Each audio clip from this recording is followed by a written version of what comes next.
Hello friends, नमस्कार। Welcome to my channel Shanti peace of mind. आज हम दुर्गा सप्तशती का संपूर्ण पाठ करेंगे और दुर्गा सप्तशती के पाठ को भक्ति पूर्वक सुनने मात्र से सब बाधाओं से मुक्त हो जाता है मनुष्य, धन धान्य एवं पुत्र से संपन्न हो जाता है। इसमें तनिक भी संदेह नहीं है कि देवी जी ने स्वयं कहा है 12वें अध्याय में कि मेरे महात्म्य, मेरे प्रादुर्भाव की सुंदर कथाएं तथा युद्ध में किए गए मेरे पराक्रम सुनने से मनुष्य निर्भय हो जाता है और उस मनुष्य के सभी शत्रु नष्ट हो जाते हैं। तो चलिए आज हम दुर्गा सप्तशती का संपूर्ण पाठ पढ़ते व सुनते हैं। अथ दैव्य कवचम। दुर्गा कवच प्रारंभ। ओम नमः चंडिकाय। महर्षि मार्कंडेय जी बोले, हे पितामह, संसार में जो गुप्त हो और जो मनुष्यों की सब प्रकार से रक्षा करता हो और जो आपने किसी को आज तक बताया ना हो, वह कवच मुझे बताइए। श्री ब्रह्मा जी कहने लगे, अत्यंत गुप्त व सब प्राणियों की भलाई करने वाला कवच मुझसे सुनो। प्रथम शैलपुत्री है, दूसरी माता का स्वरूप ब्रह्मचारिणी है, तीसरी माता का स्वरूप चंद्रघंटा है, चौथी माता कुष्मांडा है, पांचवा स्वरूप स्कंद माता है, छठी माता का स्वरूप कात्यायनी है, सातवीं माता का स्वरूप कालरात्रि है, आठवीं माता महागौरी के नाम से प्रसिद्ध है तथा नवीं माता सिद्धिदात्री है। यह देवी के 9 स्वरूप हैं। यह नव दुर्गा कहलाती हैं। आग में जलता हुआ या रण में शत्रु से घिरा हुआ मनुष्य, विषम संकट में फंसा हुआ मनुष्य यदि दुर्गा के नाम स्मरण करे तो उसको कभी भी हानि नहीं होती। रण में उसके लिए कुछ भी आपत्ति नहीं होती और ना उसे किसी प्रकार का दुख या डर ही होता है। हे देवी, जिसने श्रद्धा पूर्वक तुम्हारा स्मरण किया है उसकी वृद्धि होती है और जो तुम्हारा चिंतन करते हैं उनकी तुम निसंदेह रक्षा करने वाली हो। चामुंडा प्रेत पर, वाराही भैंसे पर और रौद्री हाथी पर, वैष्णवी गरुड़ पर अपना आसन जमाती हैं। माहेश्वरी बैल पर, कौमारी मोर पर आसन जमाती हैं और हाथ में कमल लिए हुए विष्णु प्रिया लक्ष्मी जी कमल के आसन पर विराजमान हैं। बैल पर बैठी हुई ईश्वरी देवी ने श्वेत रूप धारण कर रखा है और सब प्रकार के आभूषणों से विभूषित ब्राह्मी देवी हंस पर बैठती है और इस प्रकार यह सब देवियां सब प्रकार के योगों से युक्त हैं, अनेक प्रकार के रत्न धारण किए हुए हैं। भक्तों की रक्षा के लिए संपूर्ण देवियां रथ में बैठी तथा क्रोध में भरी हुई दिखाई देती हैं तथा चक्र, गदा, शक्ति, हल और मूसल, खेटक और तोमर, परशु तथा पाश, भाला और त्रिशूल एवं उत्तम शारंग आदि शस्त्रों को दैत्यों के नाश के लिए और भक्तों की रक्षा करने के लिए और देवताओं के कल्याण के लिए धारण किए हैं। हे महारौद्रे, अत्यंत घोर पराक्रम, महान बल और महान उत्साह वाली देवी, तुमको मैं नमस्कार करता हूँ।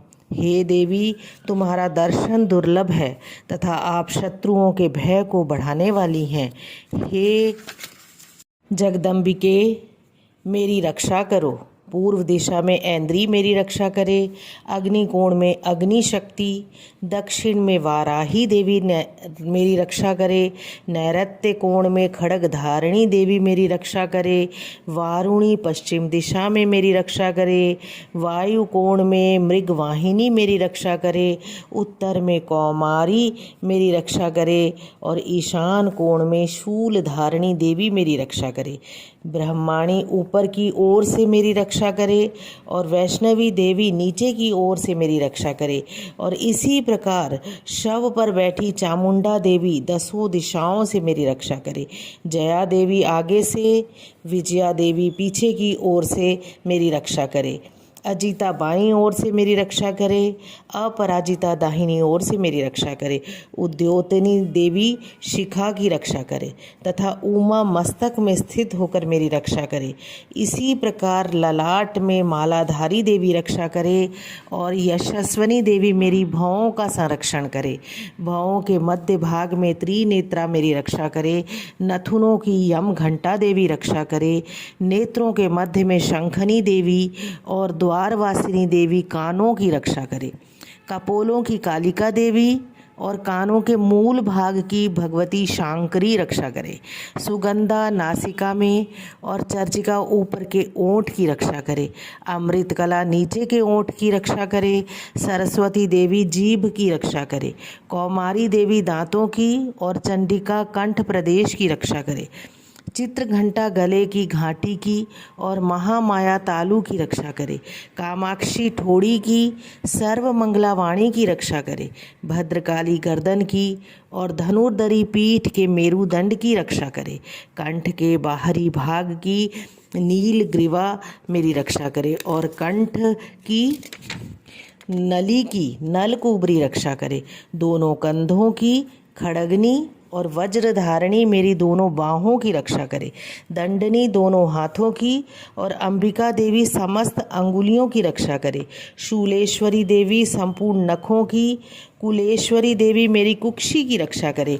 महादेवी दोनों स्तनों की और शोक विनाशिनी देवी मन की रक्षा करे। ललिता देवी हृदय की रक्षा करे। शूल धारणी उदर की रक्षा करे। कामिनी देवी नाभि की रक्षा करे और गुहेश्वरी देवी गुहा स्थान की रक्षा करे। पूतना और कामिका लिंग की रक्षा करे और महिष वाहिनी गुदा की रक्षा करे। संपूर्ण इच्छाओं को पूर्ण करने वाली महाबला देवी दोनों जंघाओं की रक्षा करे। विंध्यवासिनी दोनों घुटनों की और तेजसी देवी दोनों पाँवों के पृष्ठ भाग की रक्षा करे। श्रीधरी पाँव की उंगलियों की और तलवासिनी तलुओं की। दंष्ट्रकराली देवी नखों की, ऊर्ध्व केशनी केशों की रक्षा करे। वागेश्वरी वाणी की रक्षा करे। रोमावलियों के छिद्रों की कौबेरी देवी रक्षा करे। त्वचा की वागेश्वरी देवी रक्षा करे। पार्वती देवी रक्त, मज्जा, वसा, मांस, हड्डी की रक्षा करे। कालरात्रि आंतों की रक्षा करे। मुकुटेश्वरी देवी पित्त की। पद्मावती कमल कोश की। चूड़ामणि कफ की रक्षा करे। ज्वालामुखी नसों के जल की रक्षा करे। अभिद्या देवी शरीर के सब जोड़ों की रक्षा करे। ब्राह्मणी मेरे वीर्य की रक्षा करे। क्षत्रेश्वरी छाया की और धर्मधारिणी मेरे अहंकार, मन तथा बुद्धि की रक्षा करे। प्राण, अपान, समान, उदान और व्यान की वज्र हस्ता देवी रक्षा करे। कल्याण शोभना मेरे प्राण की रक्षा करे। रस, रूप, गंध, शब्द और स्पर्श इन विषयों का अनुभव करते समय योगिनी देवी मेरी रक्षा करे तथा मेरे सत्व गुण, रजोगुण, तमोगुण की रक्षा नारायणी देवी करे। आयु की रक्षा वाराही देवी करे। वैष्णवी धर्म की तथा चक्रणी देवी मेरे यश, कीर्ति, लक्ष्मी, धन, विद्या की रक्षा करे। इंद्राणी मेरे शरीर की रक्षा करे। हे चंडिके, आप मेरे पशुओं की रक्षा करिए। महालक्ष्मी मेरे पुत्रों की रक्षा करे और भैरवी मेरी पत्नी की रक्षा करे। मेरे पथ की सुपथा तथा मार्ग की क्षेम करी देवी रक्षा करे। राजा के दरबार में महालक्ष्मी तथा सब ओर व्याप्त रहने वाली विजया देवी चारों ओर से मेरी रक्षा करे। जो स्थान रक्षा से रहित हो और कवच में रह गया हो, उसकी पापों का नाश करने वाली जयंती देवी रक्षा करे। अपना शुभ चाहने वाले मनुष्य को बिना कवच के एक पग भी कहीं नहीं जाना चाहिए, क्योंकि कवच रखने वाला मनुष्य जहाँ जहाँ भी जाता है वहाँ वहाँ उसे अवश्य धन लाभ होता है तथा विजय प्राप्त करता है। जिस अभीष्ट वस्तु की इच्छा करता है वह उसको इस कवच के प्रभाव से अवश्य मिलती है और वह इसी संसार में महा ऐश्वर्य को प्राप्त होता है। कवचधारी मनुष्य निर्भय होता है और वह तीनों लोकों में माननीय होता है। देवी का यह कवच देवताओं के लिए भी कठिन है, जो नित्य प्रति नियम पूर्वक तीनों संध्याओं को श्रद्धा के साथ इस कवच का पठन पाठन करता है, उसे देव शक्ति प्राप्त होती है। वह तीनों लोकों को जीत सकता है तथा अकाल मृत्यु से रहित होकर 100 वर्षों तक जीवित रहता है। उसकी लूता, चर्म रोग, विस्फोटक आदि समस्त व्याधियां समूल नष्ट हो जाती हैं और स्थावर, जंगम तथा कृत्रिम विष दूर होकर उनका कोई असर उन पर नहीं होता है तथा समस्त अभिचारक प्रयोग और इस तरह के जितने यंत्र, मंत्र, तंत्र इत्यादि होते हैं, इस कवच को हृदय में धारण कर लेने पर नष्ट हो जाते हैं। इसके अतिरिक्त पृथ्वी पर विचरने वाले भूचर, नभचर, जलचर प्राणी, उपदेश मात्र से सिद्ध होने वाले निम्न कोटि के देवता, जन्म के साथ प्रकट होने वाले देवता, कुल देवता, कंठमाला, डाकिनी, शाकिनी, अंतरिक्ष में विचरने वाले अत्यंत बलवती भयानक डाकनियाँ, ग्रह, भूत, यक्ष, गंधर्व, राक्षस, ब्रह्म राक्षस, बैताल, कुष्मांड और भैरव आदि अनिष्ट कारक देवता भी उस मनुष्य को, जिसने कि अपने हृदय में यह कवच धारण किया हुआ है, उसे देखते ही भाग जाते हैं। इस कवच के धारण करने से मान, सम्मान और तेज बढ़ता है। जो मनुष्य इस कवच का पाठ करके उसके पश्चात सप्तशती चंडिका का पाठ करता है, उसका यश जगत में विख्यात होता है। और जब तक वन, पर्वत और काननादि इस भूमंडल पर स्थित हैं, तब तक उसके यहाँ पुत्र, पौत्र आदि संतान परंपरा बनी रहती है। फिर देहांत होने पर ऐसा मनुष्य परम पद को प्राप्त होता है, जो देवताओं के लिए भी कठिन है, और अंत में सुंदर रूप को धारण करके भगवान शंकर के साथ आनंद करता हुआ परम मोक्ष को प्राप्त होता है। अथ श्री दुर्गा सप्तशती प्रथम अध्याय। मेधा ऋषि का राजा सुरथ और समाधि को भगवती की महिमा बताते हुए मधु कैटभ वध का प्रसंग सुनाना। प्रथम चरित्र के ब्रह्मा ऋषि, महाकाली देवता, गायत्री छंद, नंदा शक्ति, रक्तदंतिका बीज, अग्नि तत्व और ऋग्वेद स्वरूप हैं। श्री महाकाली देवता की प्रसन्नता के लिए प्रथम चरित्र के जप में विनियोग किया जाता है। भगवान विष्णु के सो जाने पर मधु और कैटभ को मारने के लिए कमल जन्मा ब्रह्मा जी ने जिनका स्तवन किया था, उन महाकाली देवी का मैं सेवन करता हूँ। वे अपने 10 हाथों में खड्ग, चक्र, गदा, बाण, धनुष, पारिघ, शूल, भूषंडी, मस्तक और शंख धारण करती हैं। उनके 3 नेत्र हैं। वे समस्त अंगों में दिव्य आभूषणों से विभूषित हैं। उनके शरीर की कांति नीलमणि के समान है तथा वे 10 मुख और 10 पैरों से युक्त है। महर्षि मार्कंडेय जी बोले, सूर्य के पुत्र सावर्णी की उत्पत्ति की कथा मैं विस्तार पूर्वक कहता हूँ, सुनो। सावर्णी महामाया की कृपा से जिस प्रकार मनवंतर के स्वामी हुए, उसका हाल भी सुनो। पहले स्वरोचिष नामक मनवंतर में चैत्रवंशी सुरथ नाम के एक राजा थे। सारी पृथ्वी पर उनका राज्य था। वह प्रजा को अपने पुत्रों के समान मानते थे, तो भी कोला विध्वंसी राजा उनके शत्रु बन गए। दुष्टों को दंड देने वाले राजा सुरथ की उनके साथ लड़ाई हुई। कोला विध्वंसियों की संख्या में कम होने पर भी राजा सुरथ युद्ध में उनसे हार गए। तब वह अपने नगर में आ गए तो केवल अपने देश का राज्य ही उनके पास रह गया और वह उसी देश के राजा होकर राज्य करने लगे।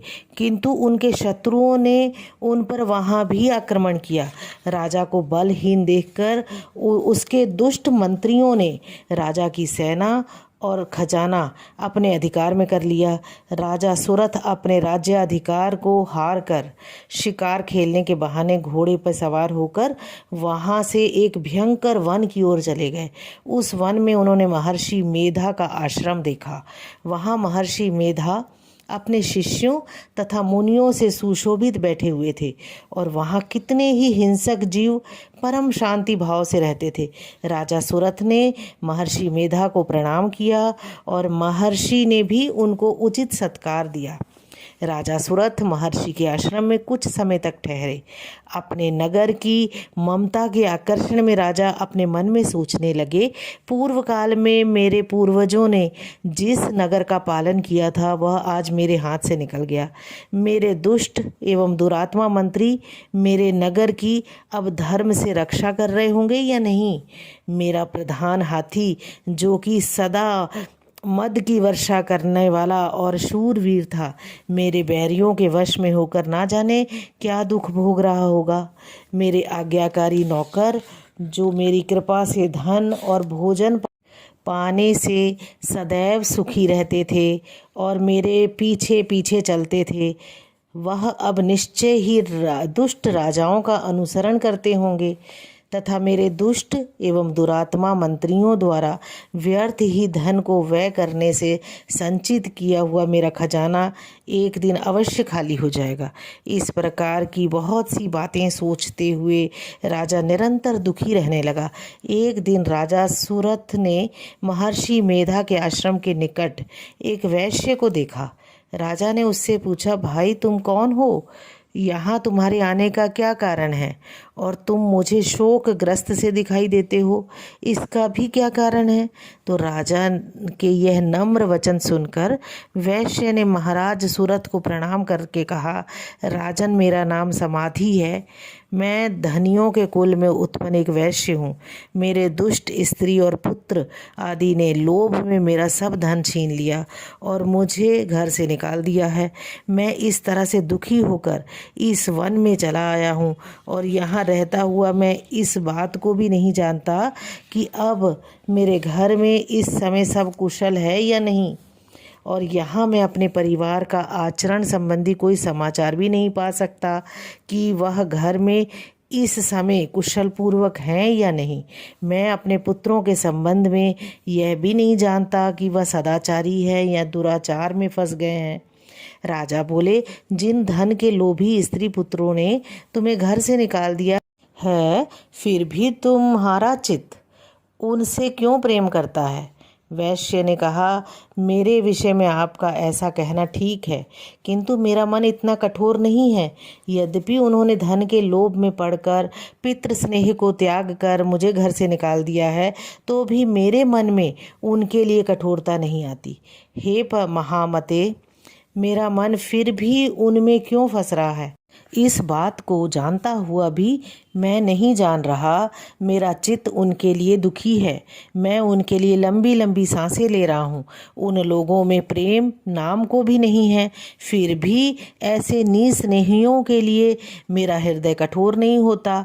महर्षि मार्कंडेय जी ने कहा, हे ब्रह्मन। इसके पश्चात महाराज सुरथ और वह वैश्य दोनों महर्षि मेधा के समीप गए और उनके साथ यथा योग्य न्याय संभाषण करके दोनों ने वार्ता आरंभ की। राजा बोले, हे भगवन, मैं आपसे एक बात पूछना चाहता हूँ, सो आप कृपा करके मुझे बतलाइए। मेरा मन मेरे अधीन नहीं है, इससे मैं बहुत दुखी हूँ और राज्य धन आदि की चिंता अभी तक मुझे बनी हुई है और मेरी यह ममता अज्ञानियों की तरह बढ़ती ही जा रही है। और यह समाधि नामक वैश्य भी अपने घर से अपमानित होकर आया है और इसके स्वजनों ने भी इसे त्याग दिया है। स्वजनों से त्यागा हुआ भी यह उनसे हार्दिक प्रेम रखता है। इस तरह हम दोनों ही दुखी हैं। हे महाभाग, उन लोगों के अवगुणों को देखकर भी हम दोनों के मन में उनके लिए ममता जनित आकर्षण उत्पन्न हो रहा है। हमारे ज्ञान रहते हुए भी ऐसा क्यों है? अज्ञानी मनुष्यों की तरह हम दोनों में यह मूर्खता क्यों है? महर्षि मेधा ने कहा, विषम मार्ग का ज्ञान सब जंतुओं को है।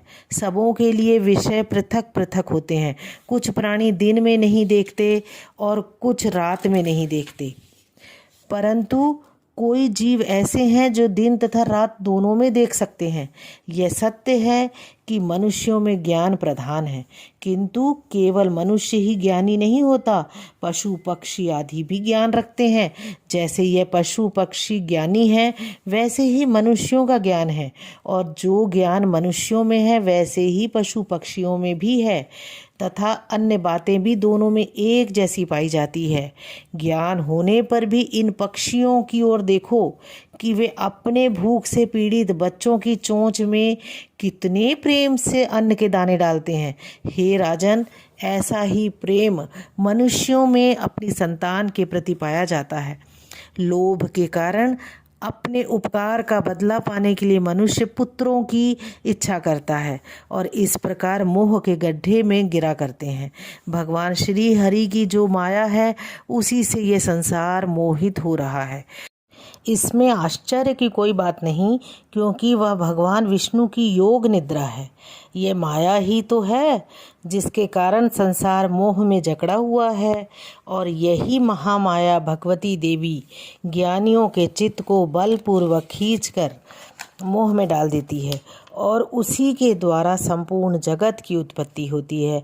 यही भगवती देवी प्रसन्न होकर मनुष्य को मुक्ति प्रदान करती है। यही संसार के बंधन का कारण है, तथा यही संपूर्ण ईश्वरों की भी स्वामिनी है। महाराज सूरत ने पूछा, भगवान, वह देवी कौन सी है जिसको आप महामाया कहते हैं? हे ब्राह्मण, वह कैसे उत्पन्न हुई और उसका कार्य क्या है? उसके चरित्र कौन कौन से हैं?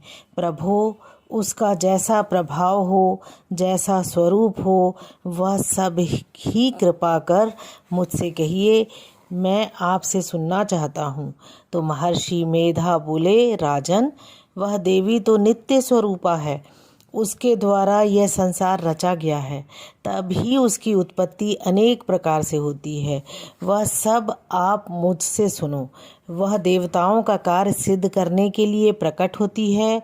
उस समय वह उत्पन्न हुई कहलाती है। संसार को जलमय करके जब भगवान विष्णु योग निद्रा का आश्रय लेकर शेष शैया पर सो रहे थे, तब मधु कैटभ नाम के 2 असुर उनके कानों के मैल से प्रकट हुए, और वह श्री ब्रह्मा जी को मारने के लिए तैयार हो गए।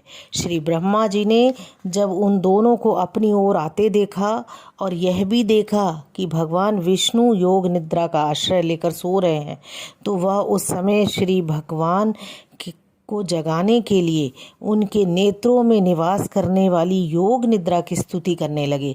श्री ब्रह्मा जी ने कहा, हे देवी, तुम ही स्वाहा, तुम ही स्वधा और तुम ही वष्टकार हो। स्वर भी तुम्हारा ही स्वरूप है। तुम ही जीवन देने वाली सुधा हो। नित्य अक्षर प्रणव में आकर उकार मकार इन तीनों में माताओं के रूप में तुम ही स्थित हो। इनके अतिरिक्त जो बिंदु पद अर्ध मात्रा में है, जिसका कि विशेष रूप से उच्चारण नहीं किया जाता है, हे देवी, वह भी तुम ही हो। हे देवी, संध्या, सावित्री तथा परम जननी तुम ही हो। तुम इस विश्व को धारण करने वाली हो। तुमने ही इस जगत की रचना की है, और तुम ही इस जगत का पालन करने वाली हो, और तुम ही कल्प के अंत में सबको भक्षण करने वाली हो। हे देवी, जगत की उत्पत्ति के समय तुम सृष्टि रूपा होती हो, पालन काल में स्थित रूपा हो, और कल्प के अंत में संहार रूप धारण कर लेती हो। तुम ही महाविद्या, महामाया, महामेधा, महारात्रि और मोहरात्रि हो। श्री ईश्वरी और बोध स्वरूपा बुद्धि भी तुम ही हो। लज्जा, पुष्टि, तुष्टि, शांति और क्षमा भी तुम ही हो। तुम खड्ग धारिणी, शूल धारिणी, घोर रूपा तथा गदा, चक्र, शंख और धनुष के धारण करने वाली हो। बाण, भुशुंडी और परिघ आदि भी तुम्हारे ही अस्त्र है। तुम सौम्य और सौम्यतर हो। यही नहीं बल्कि जितनी भी सौम्य तथा सुंदर वस्तुएं इस संसार में हैं, उन सब से बढ़कर सुंदर तुम हो। पर और अपर, सबसे पर रहने वाली सुंदर तुम ही हो। हे सर्वस्वरूपे देवी, जो भी सत्य असत्य पदार्थ हैं और उनमें जो शक्ति है वह तुम ही हो। ऐसी अवस्था में भला तुम्हारी स्तुति कौन कर सकता है। इस संसार की सृष्टि, पालन और संहार करने वाले जो भगवान हैं, उनको भी जब तुमने निद्रा के वशीभूत कर दिया है तो फिर तुम्हारी स्तुति कौन कर सकता है। मुझे भगवान विष्णु तथा भगवान शंकर को शरीर धारण कराने वाली तुम ही हो। तुम्हारी स्तुति करने की शक्ति किसमें है। हे देवी, तुम तो अपने इस उदार प्रभावों के कारण ही प्रशंसनीय हो। मधु और कैटभ जो भयंकर असुर है, इन्हें तो मोह में डाल दो। श्री हरि भगवान विष्णु को भी जल्दी जगा दो और इनमें इनको मार डालने की बुद्धि भी उत्पन्न कर दो। महर्षि मेधा बोले, हे राजन, जब श्री ब्रह्मा जी ने देवी जी से इस प्रकार स्तुति करके भगवान को जगाने तथा मधु और कैटभ को मारने के लिए कहा, तो वह श्री विष्णु जी के नेत्र, मुख, नासिका, बाहु, हृदय और वक्षस्थल से निकल श्री ब्रह्मा जी के सामने खड़ी हो गई। उनका ऐसा करना था कि भगवान श्री हरि तुरंत जाग उठे और दोनों असुरों को देखा, जो कि अत्यंत बलवान तथा पराक्रमी थे और मारे क्रोध के जिनके नेत्र लाल हो रहे थे और ब्रह्मा जी का वध करने के लिए तैयार थे। तब क्रुद्ध होकर उन दोनों दुरात्मा असुरों के साथ भगवान श्री हरि पूरे 5000 वर्ष तक लड़ते रहे। एक तो वह अत्यंत बलवान तथा पराक्रमी थे, दूसरे महामाया ने भी उन्हें मोह में डाल रखा था। अतः वह श्री भगवान से कहने लगे, हम दोनों तुम्हारी वीरता से अत्यंत प्रसन्न हैं, तुम हमसे कोई वर मांगो। तो भगवान ने कहा, यदि तुम मुझ पर प्रसन्न हो तो अब तुम मेरे हाथों से मर जाओ। बस इतना सा ही वर मैं तुमसे मांगता हूँ, अब दूसरे वर का क्या प्रयोजन है। महर्षि मेधा बोले, इस तरह से जब वह धोखे में आ गए और अपने चारों ओर जल ही जल देखा, तो श्री भगवान श्री हरि से कहने लगे, जहाँ पर जल ना हो, सूखी जमीन हो, उसी जगह में हमारा वध कीजिए। तो महर्षि मेधा कहते हैं, तथास्तु कहकर भगवान श्री हरि ने उन दोनों को अपनी जांघ पर लिटाकर उन दोनों के सिर काट डाले। इस तरह से यह देवी श्री ब्रह्मा जी की स्तुति करने पर प्रकट हुई थी। अब तुमसे उनके प्रभाव का वर्णन करता हूँ, सुनो। इस प्रकार श्री मार्कंडेय पुराण में सावर्णिक मनवंतर की कथा के अंतर्गत देवी महात्म्य में मधु कैटभ वध नामक पहला अध्याय पूरा हुआ। जय माता दी। अब दूसरा अध्याय, देवताओं के तेज से देवी का प्रादुर्भाव और महिषासुर की सेना का वध। ओम। मध्यम चरित्र के विष्णु, ऋषि, महालक्ष्मी, देवता, औष्णिक छंद, शाकंभरी शक्ति, दुर्गा बीज, वायु तत्व और यजुर्वेद स्वरूप श्री महालक्ष्मी की प्रसन्नता के लिए मध्यम चरित्र के पाठ में इसका विनियोग है।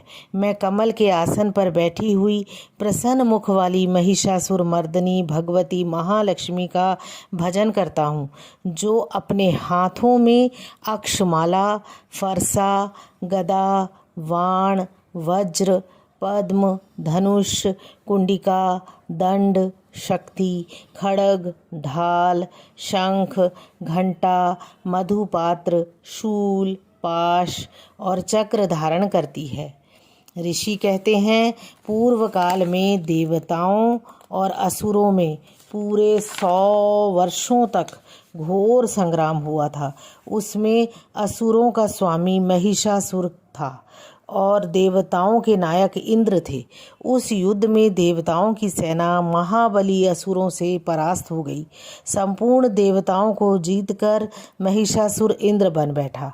तब पराजित देवता प्रजापति ब्रह्मा जी को आगे करके उस स्थान पर गए जहाँ भगवान शंकर और विष्णु विराजमान थे। देवताओं ने महिषासुर के पराक्रम तथा अपनी पराजय का यथावत वृत्तांत उन दोनों देवेश्वरों से विस्तार पूर्वक कह सुनाया। वे बोले, भगवान, महिषासुर सूर्य, इंद्र, अग्नि, वायु, चंद्रमा, यम, वरुण तथा अन्य देवताओं के भी अधिकार छीनकर स्वयं ही सबका अधिष्ठाता बन बैठा है। उस दुरात्मा महिष ने समस्त देवताओं को स्वर्ग से निकाल दिया है। अब वे मनुष्यों की भांति पृथ्वी पर विचरते हैं।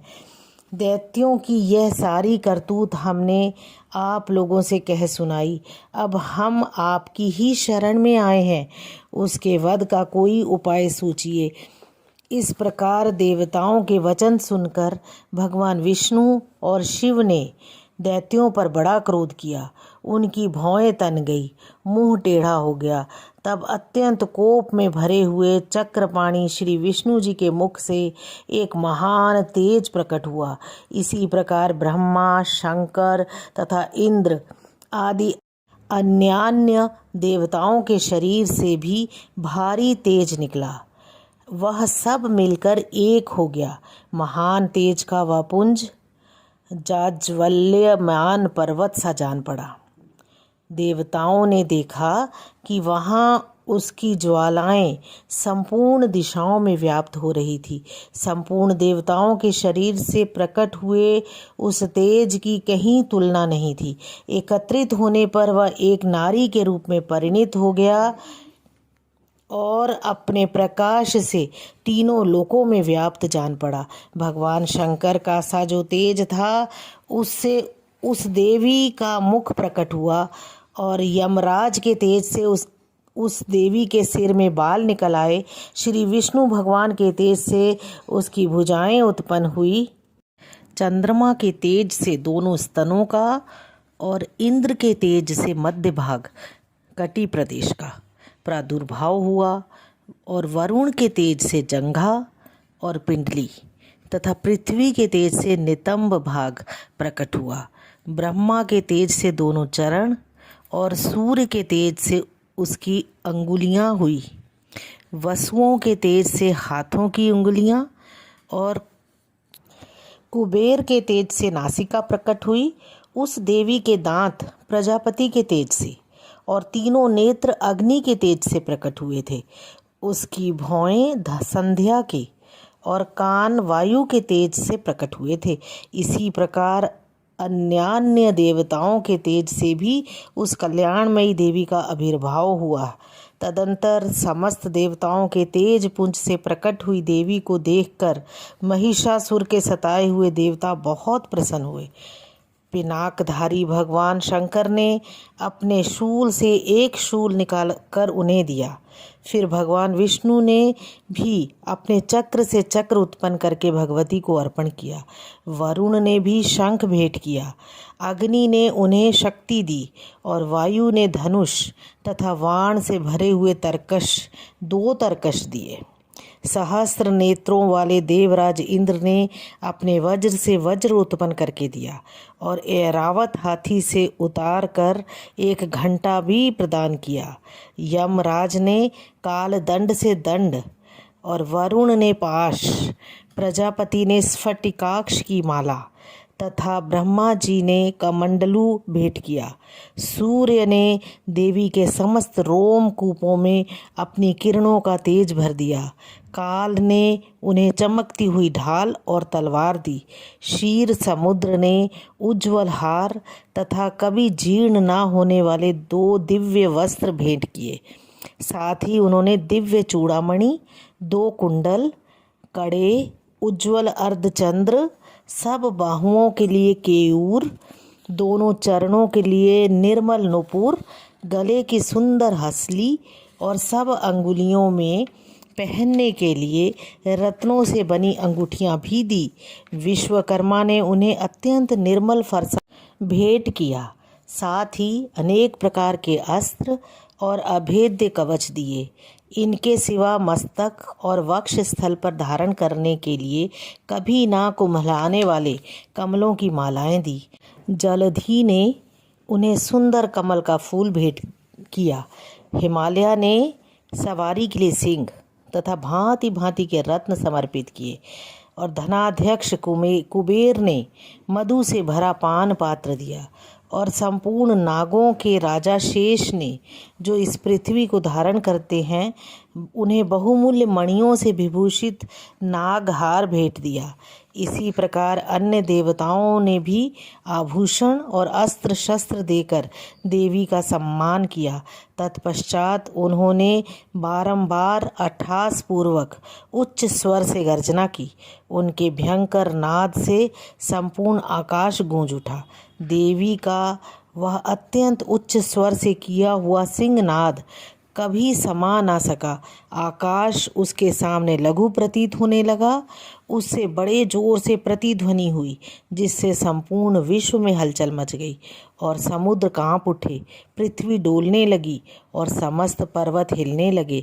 उस समय देवताओं ने अत्यंत प्रसन्नता के साथ सिंह वाहिनी भवानी से कहा, देवी तुम्हारी जय हो। साथ ही महर्षियों ने भक्ति भाव से विनम्र होकर उनका स्तवन किया। संपूर्ण त्रिलोक को शोभग्रस्त देख दैत्यगण अपनी समस्त सेना को कवच आदि से सुसज्जित कर हाथों में हथियार ले सहसा उठकर खड़े हो गए। उस समय महिषासुर ने बड़े क्रोध में आकर कहा, आह, यह क्या हो रहा है। फिर वह संपूर्ण असुरों से घिरकर उस सिंहनाद की ओर लक्ष्य करके दौड़ा और आगे पहुंचकर उसने देवी को देखा, जो अपनी प्रभा से तीनों लोकों को प्रकाशित कर रही थी। उनके चरणों के भार से पृथ्वी दबी जा रही थी। माथे के मुकुट से आकाश में रेखा सी खींच रही थी तथा वे अपने धनुष की टंकार से सातों पातालों को शुद्ध किए देती थी। देवी अपने हजारों भुजाओं से संपूर्ण दिशाओं को आच्छादित करके खड़ी थी। तदंतर उनके साथ दैत्यों का युद्ध छिड़ गया। नाना प्रकार के अस्त्र शस्त्रों के प्रहार से संपूर्ण दिशाएं उद्भासित होने लगी। चिक्षुर नामक महान असुर महिषासुर का सेना नायक था। वह देवी के साथ युद्ध करने लगा। अन्य दैत्यों की चतुरंगनी सेना साथ लेकर चामर भी लड़ने लगा। 60,000 रथियों के साथ आकर उदग्र नामक महादैत्य ने लोहा लिया। 1 करोड़ रथियों के साथ लेकर महाहनु नामक दैत्य युद्ध करने लगा, जिसके रोएं तलवार के समान तीखे थे। और वह असीलोमा नामक महादैत्य 5 करोड़ रथी सैनिकों सहित युद्ध में आ डटा। 60 लाख रथियों से घिरा हुआ बाष्कल नामक दैत्य भी उस युद्ध भूमि में लड़ने लगा। और परिवारित नामक राक्षस हाथी सवार और घुड़सवारों के अनेक दलों तथा 1 करोड़ रथियों की सेना लेकर युद्ध करने लगा। बिडाल नामक दैत्य 5 अरब रथियों से घिरकर लोहा लेने लगा। इनके अतिरिक्त और भी हजारों महादैत्य रथ, हाथी और घोड़ों की सेना साथ लेकर वहां देवी के साथ युद्ध करने लगे।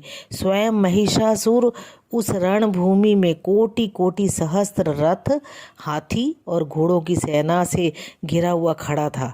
वे दैत्य देवी के साथ तोमर, भिंदीपाल, शक्ति, मूसल, खड़ग, परशु और पट्टिश आदि अस्त्रों शस्त्रों का प्रहार करते हुए युद्ध कर रहे थे। कुछ दैत्यों ने उन पर शक्ति का प्रहार किया, कुछ लोगों ने पाश फेंके, कुछ दूसरे दैत्यों ने खड्ग प्रहार करके देवी को मार डालने का कोशिश करी। देवी ने भी क्रोध में भरकर खेल खेल में ही अपने अस्त्र शस्त्रों की वर्षा करके दैत्यों के वे समस्त अस्त्र शस्त्र काट डाले और उनके मुख पर परिश्रम या थकावट का रंच मात्र भी चिन्ह नहीं था। देवता और ऋषि उनकी स्तुति करते थे और वे भगवती परमेश्वरी दैत्यों के शरीर पर अस्त्रों शस्त्रों की वर्षा करती रही। देवी का वाहन सिंह भी क्रोध में भरकर गर्दन के बालों को हिलाता हुआ असुरों की सेना में इस प्रकार विचरने लगा मानो वनों में दावानल फैल रहा हो।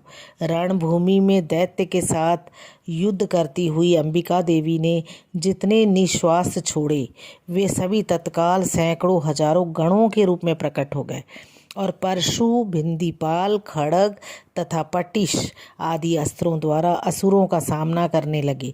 देवी की शक्ति से बढ़े हुए वे गण असुरों का नाश करते हुए नगाड़ा और शंख आदि बजाने लगे। उस संग्राम महोत्सव में कितने ही गण मृदंग बजा रहे थे। तदंतर देवी ने त्रिशूल से, गदा से, शक्ति की वर्षा से और खड्ग आदि से सैकड़ों महादैत्यों का संहार कर डाला। कितनों को घंटे के भयंकर नाद से मूर्छित कर मार गिराया। बहुतेरे दैत्यों को पाश से बांधकर धरती पर घसीटा।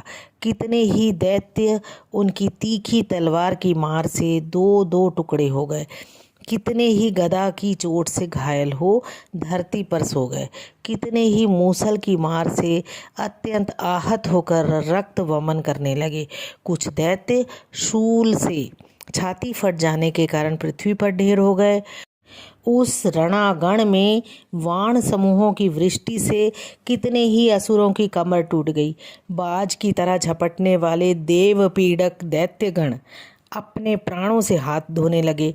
किन्हीं की बाहें छिन्न भिन्न हो गई और कितनों की गर्दनें कट गई। कितने ही दैत्यों के मस्तक कट कट कर गिरने लगे। कुछ लोगों के शरीर मध्य भाग में ही विदीर्ण हो गए। कितने ही महादैत्य जांघें कट जाने से पृथ्वी पर गिर पड़े। कितनों की ही देवी ने एक बाह और एक पैर और एक नेत्र वाले करके दो टुकड़ों में चीर डाला। कितने ही दैत्य मस्तक कट जाने पर भी गिर कर फिर उठ जाते और केवल धड़ के ही रूप में अच्छे अच्छे हथियार हाथ में लेकर देवी के साथ युद्ध करने लगे और दूसरे कबंध युद्ध के बाजों की लय पर नाचते थे। कितने ही बिना सिर के धड़ हाथों में खड्ग, शक्ति और रिष्टि लेकर दौड़ते थे और तथा दूसरे दूसरे महादैत्य ठहरो ठहरो यह कहते हुए देवी को युद्ध के लिए ललकारते थे। जहाँ वह घोर संग्राम हुआ था वहाँ की धरती देवी के गिराए हुए रथ, हाथी, घोड़े और असुरों की लाशों से ऐसे पट गई थी कि वहाँ चलना फिरना असंभव हो गया था। दैत्यों की सेना में हाथी, घोड़े और असुरों की शक्ति से इतनी अधिक मात्रा में रक्तपात हुआ था कि थोड़ी ही देर में वहाँ खून की बड़ी बड़ी नदियाँ बहने लगी। जगदम्बा ने असुरों की विशाल सेना को क्षण भर में नष्ट कर दिया। ठीक उसी तरह जैसे तृण और काठ के भारी ढेर को आग कुछ ही क्षणों में भस्म कर देती है, और वह सिंह भी गर्दन के बालों को हिला हिलाकर जोर जोर से गर्जना करता हुआ दैत्य के शरीर से मानो उनके प्राण चून लेता था।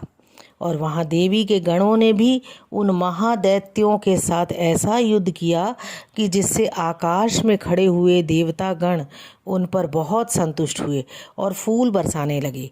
इस प्रकार श्री मार्कंडे पुराण में सावर्णिक मनवंतर की कथा के अंतर्गत देवी महात्म्य में महिषासुर की सेना का वध नामक दूसरा अध्याय पूर्ण हुआ। जय माता दी। अब तीसरा अध्याय, सेनापतियों सहित महिषासुर का वध। जगदम्बा के श्री अंगों की कांति उदय काल के सहस्त्रों सूर्यों के समान है। वे लाल रंग की रेशमी साड़ी पहने हुए हैं।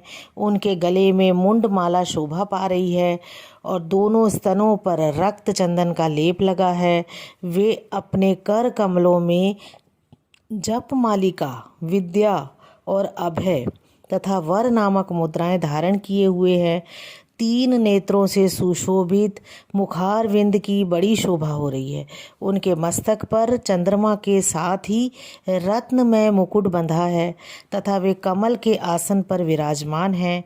ऐसी देवी को मैं भक्ति पूर्वक प्रणाम करता हूँ। ऋषि कहते हैं, दैत्यों की सेना को इस प्रकार तहस नहस होते देख महादैत्य सेनापति चिक्षुर क्रोध में भरकर अंबिका देवी से युद्ध करने के लिए आगे बढ़ा। वह असुर रणभूमि में देवी के ऊपर इस प्रकार बाणों की वर्षा करने लगा जैसे बादल मेरुगिरी के शिखर पर पानी की धार बरसा रहा हो।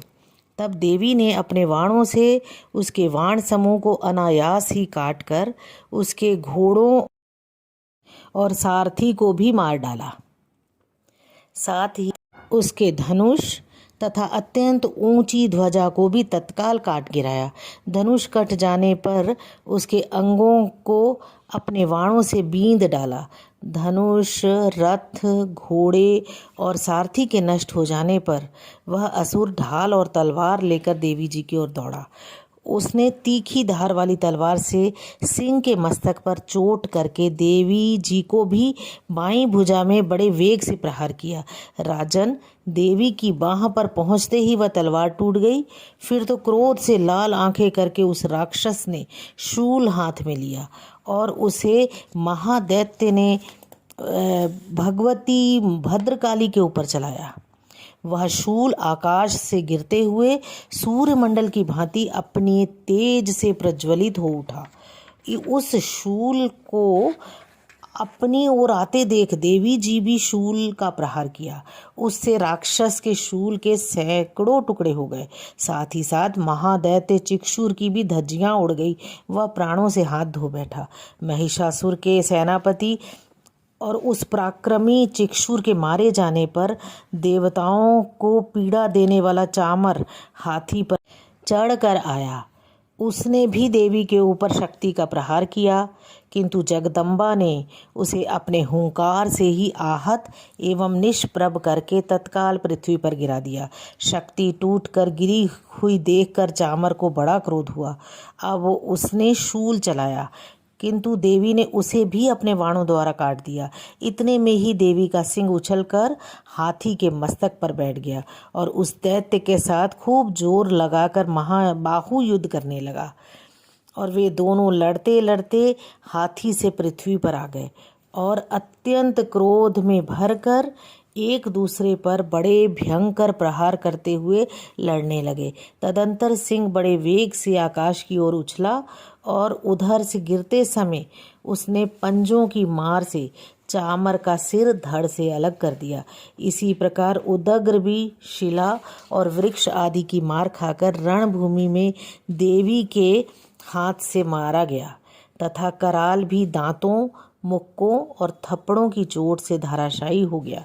क्रोध में भरी हुई देवी ने गदा की चोट से उद्धत का कचूमर निकाल डाला और भिंदीपाल से वाष्कल को तथा बाणों से ताम्र और अंधक को मौत के घाट उतार दिया।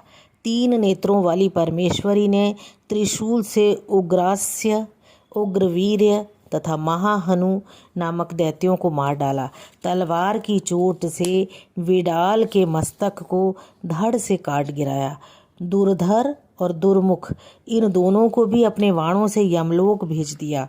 इस प्रकार अपनी सेना का संहार होता देख महिषासुर ने भैंसे का रूप धारण करके देवी के गणों को त्रास देना प्रारंभ किया। किन्हीं को थुथुनों से मारकर, किन्हीं के ऊपर खुरों का प्रहार करके और किन्हीं किन्हीं को पूंछ से चोट पहुंचाकर, कुछ को सींगों से विदीर्ण करके, कुछ गणों को वेग से, किन्हीं को सिंहनाद से, कुछ को चक्कर देकर और कितनों को निश्वास वायु के झोंके से धाराशाही कर दिया। इस प्रकार गणों की सेना को गिराकर वह असुर महादेवी के सिंह को मारने के लिए झपटा। इससे जगदम्बा को बड़ा क्रोध हुआ। उधर महापराक्रमी महिषासुर भी क्रोध में भरकर धरती को खुरों से खोदने लगा तथा अपने सींगों से ऊंचे ऊंचे पर्वतों को उठाकर फेंकने और गरजने लगा। उसके वेग से चक्कर देने के कारण पृथ्वी क्षुब्ध होकर फटने लगी। उसकी पूंछ से टकराकर समुद्र सब ओर से धरती को डुबोने लगा। हिलते हुए सींगों के आघात से विदीर्ण होकर बादलों के टुकड़े टुकड़े हो गए। उसके श्वास की प्रचंड वायु के वेग से उड़े हुए सैकड़ों पर्वत आकाश से गिरने लगे। इस प्रकार क्रोध से भरे हुए उस महादैत्य को अपनी ओर आते देख चंडिका ने उसका वध करने के लिए महान क्रोध किया। उन्होंने पाश फेंककर उस महान असुर को बांध लिया। उस महासंग्राम में बंध जाने पर उसने भैंसे का रूप त्याग दिया और तत्काल सिंह के रूप में प्रकट हो गया। और उस अवस्था में जगदम्बा ज्यों ही उसका मस्तक काटने के लिए उद्यत हुई, त्यों ही वह खड्गधारी पुरुष के रूप में दिखाई देने लगा।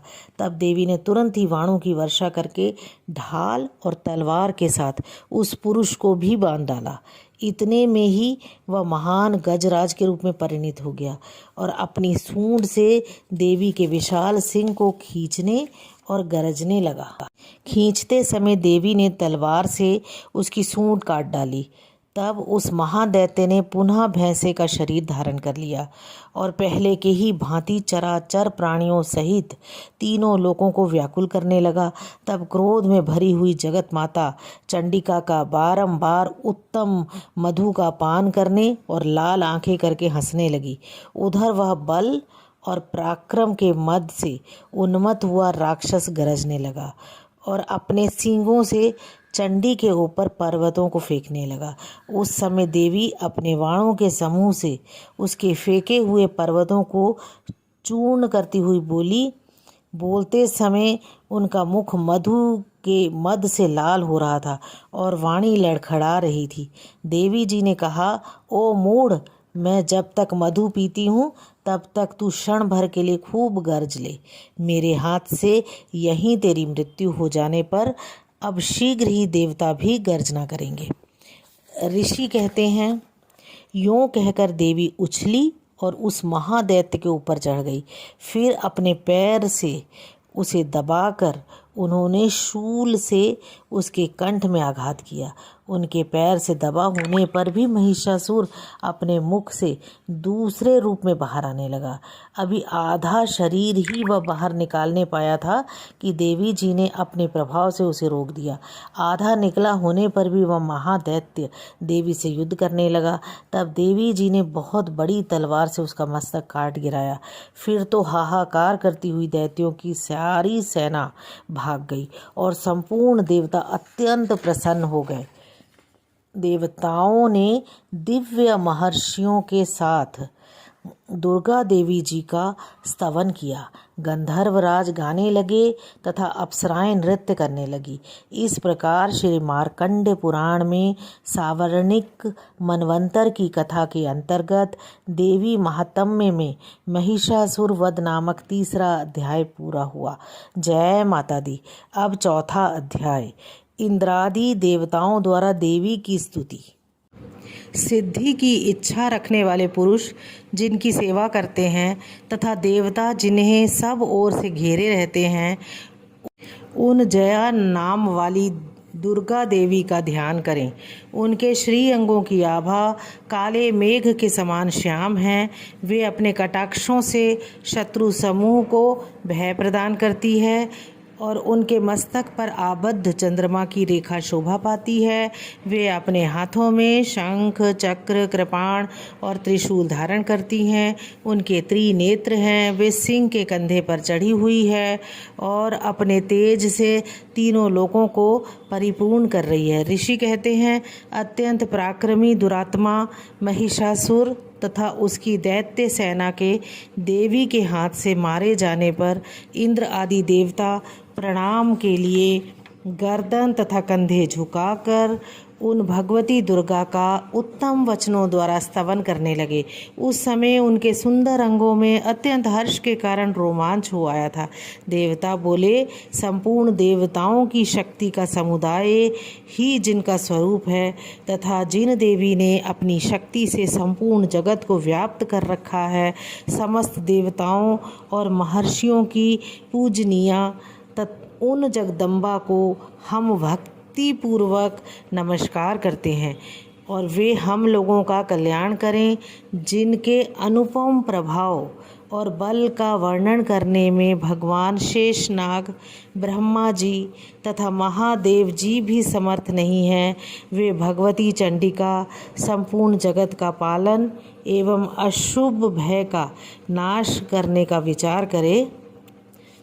जो पुण्य आत्माओं के घरों में स्वयं ही लक्ष्मी रूप से, पापियों के यहाँ दरिद्रता रूप से, शुद्ध अंतःकरण वाले पुरुषों के हृदय में बुद्धि रूप से, सत्पुरुषों में श्रद्धा रूप से तथा कुलीन मनुष्य में लज्जा रूप से निवास करती है, उन आप भगवती दुर्गा को हम नमस्कार करते हैं। देवी, आप संपूर्ण विश्व का पालन कीजिए।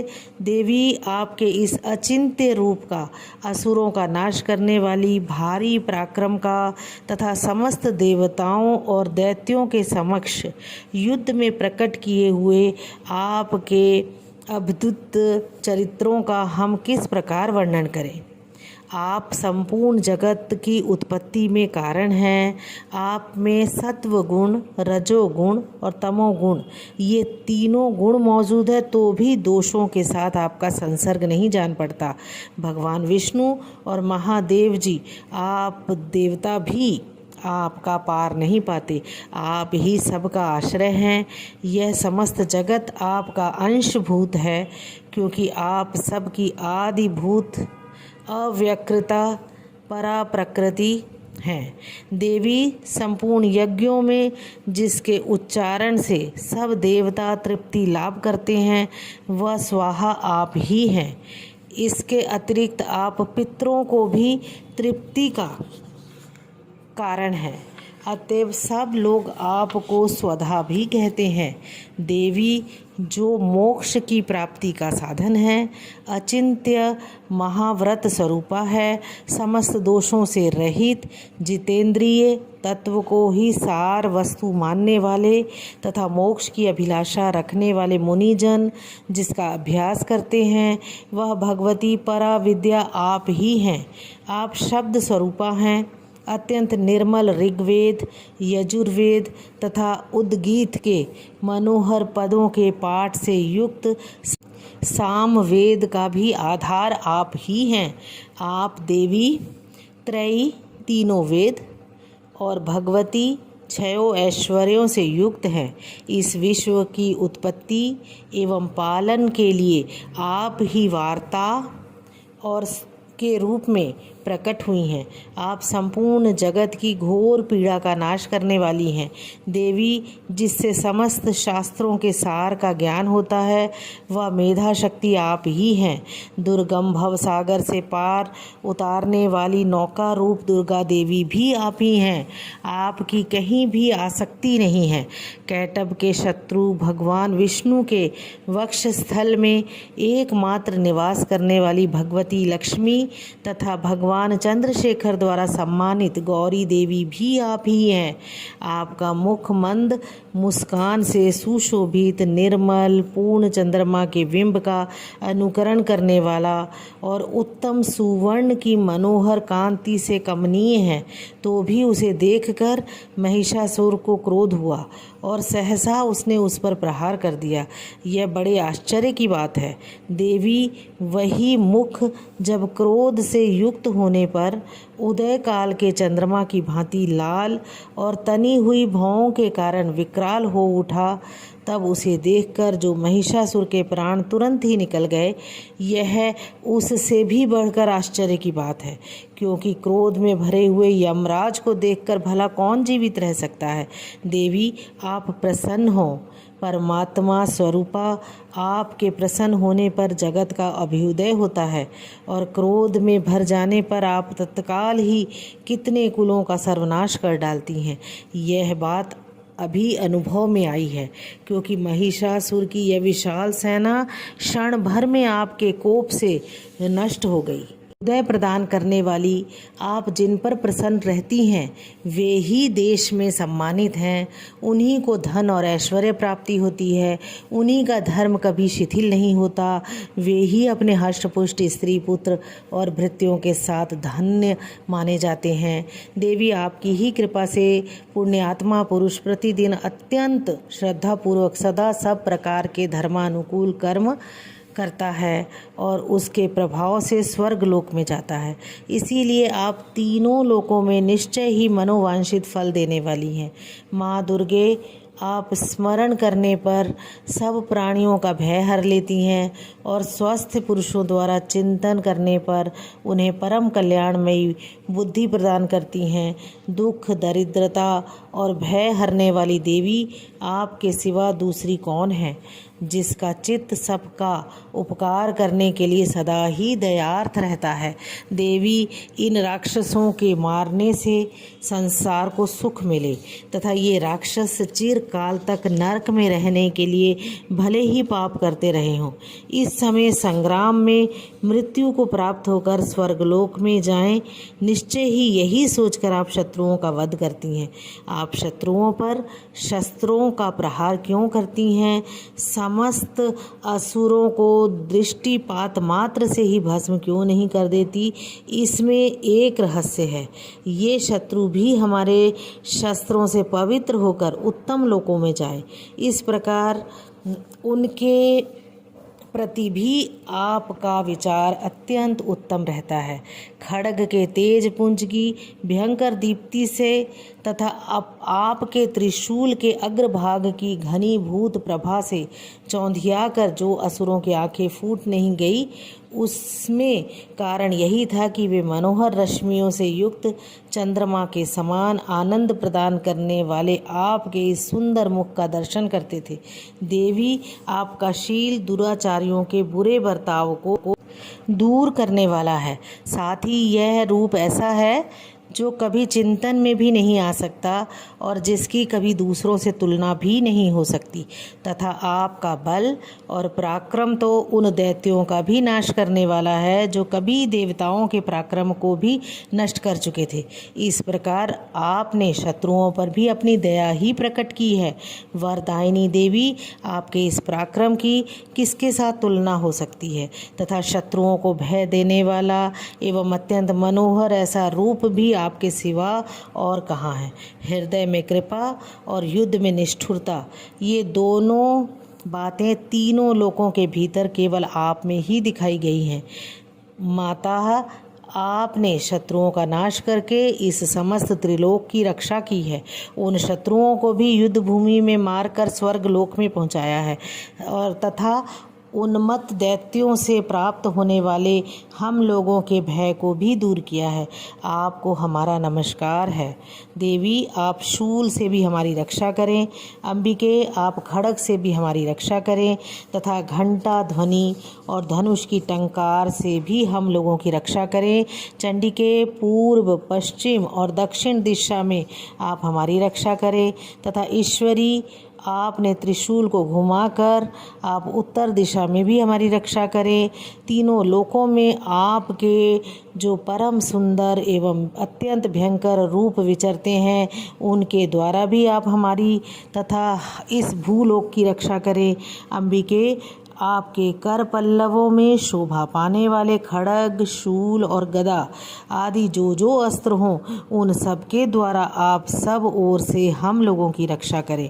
ऋषि कहते हैं, इस प्रकार जब देवताओं ने जगत माता दुर्गा की स्तुति की और नंदन वन के दिव्य पुष्पों एवं गंध, चंदन आदि के द्वारा उनका पूजन किया, फिर सब ने मिलकर जब भक्तिपूर्वक दिव्य धूपों को सुगंध निवेदन की, तब देवी ने प्रसन्नवत होकर के प्रणाम करते हुए सब देवताओं से कहा। और देवी बोली कि देवताओं, तुम सब लोग मुझसे जिस वस्तु की अभिलाषा रखते हो उसे मांगो। देवता बोले, भगवती ने हमारी सब इच्छा पूर्ण कर दी है, अब कुछ भी बाकी नहीं रहा है, क्योंकि हमारा यह शत्रु महिषासुर मारा गया। महेश्वरी, इतने पर भी यदि आप हमें और वर देना चाहती हैं तो हम जब जब आपका स्मरण करें तब तब आप दर्शन देकर हम लोगों की महान संकट दूर कर दिया करें, तथा प्रसन्न मुखी अंबिके, जो मनुष्य इन स्तोत्रों द्वारा आपकी स्तुति करे उसे वित्त, समृद्धि और वैभव देने के साथ ही साथ उसका धन और स्त्री आदि संपत्तियों को भी बढ़ाने के लिए आप सदा हम पर प्रसन्न रहें। ऋषि कहते हैं कि राजन, देवताओं ने जब अपने तथा जगत के कल्याण के लिए भद्रकाली देवी को इस प्रकार प्रसन्न किया, तब वे तथास्तु कहकर वहीं अंतर ध्यान हो गई। भूपाल, इस प्रकार पूर्व काल में तीनों लोकों का हित चाहने वाली देवी जिस प्रकार देवताओं के शरीर से प्रकट हुई थी, वह सब कथा मैंने कह सुनाई। अब पुनः देवताओं का उपकार करने वाली ये देवी दुष्ट दैत्यों तथा शुंभ निशुंभ का वध करने एवं सब लोगों की रक्षा करने के लिए गौरी देवी के शरीर से इस प्रकार प्रकट हुई थी, और वह सब प्रसंग मेरे मुंह से सुनो। मैं उसका तुमसे यथावत वर्णन करता हूँ। और इस प्रकार मार्कंडेय पुराण में सावर्णिक मनवंतर की कथा के अंतर्गत देवी महात्म्य में शक्रादि स्तुति नामक चौथा अध्याय पूर्ण हुआ। अब पांचवा अध्याय। देवताओं द्वारा देवी की स्तुति। चंडमुंड के मुख से अंबिका के रूप की प्रशंसा सुनकर शुंभ का उनके पास दूत भेजना और दूत का निराश लौटना। ओम। इस उत्तर चरित्र के रुद्र ऋषि हैं, महासरस्वती देवता है, अनुष्टुप छंद है,